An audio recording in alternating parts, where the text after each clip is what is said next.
नाज़रीन, सकरन भरिसां ॻोठ साहिब खां लुंड पाणी जे वारे तां लुंड बिरादरी जे चाचनि भाइटनि ऐं सोटनि में झेड़ो, जंहिं में लठियूं सिरूं सरिया लॻण करे मेहरान असदुल्ला, ख़ादिम हुसैन, शाहज़ेब, वक़ार अली, जावेद अली, इमाम बख्श जॾहिं ॿ औरतूं दादली ऐं पठाणी लुंड सख़्तु ज़ख़्मी थी पियूं, जॾहिं त ॿी धुर जे इब्राहिम, सिंगार, महबूब ऐसां लुंड ज़ख़्मी थी पिया, जंहिंखे तालुके अस्पताल सकरन आंदो वियो, जॾहिं त 4 ॼणनि मेहरान असदुल्ला, 2 औरतुनि दादली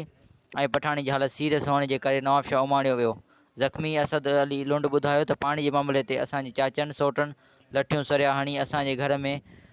घिड़ी असांजे 2 औरतुनि समेत 10 ॼणनि खे सख़्तु ज़ख़्मी करे छॾियो आहे। हुन ॿुधायो त जहिड़े महिल सकरन पुलिस सरज़मीन ते मौजूदु हुई पर जहिड़े खे टारण जी कोशिशि न कई, जॾहिं त ॿी धुर जे सिंगार अली लुंड ॿुधायो त असांजा सौट पाणी जे वारे त असांखे रोज़ानो तंग कंदा हुआ, उन करे जहिड़ो थी पियो आहे। असांजे 4 ॼणनि खे सख़्तु ज़ख़्मी कयो वियो आहे, जॾहिं त राब्ते ते SHO सकरन दीदार हुसैन सोलंकी ॿुधायो त लुंड बिरादरी जे 2 धुरनि खे मेडिकल लेटर ॾिनो आहे ऐं वधीक जांच करे रहिया आहियूं। जंहिं बि अॻराई कई त उन ख़िलाफ़ु सख़्तु क़ानूनी कार्रवाई करे गिरफ़्तारी अमल में आंदी वेंदी। वधीक तफ़सील ॾिसंदा हिन रिपोर्ट में। SMC न्यूज़ रिपोर्ट कुर्बान उमराणी।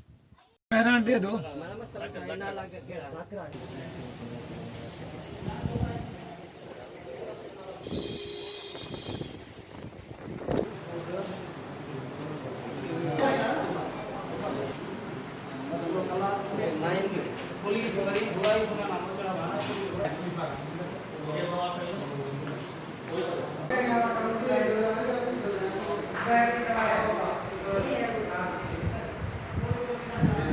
ये वाटर ता मसलो थे मेन वग में वो असा मसलो SDO हले पियो। हां उनी कानून का असा यार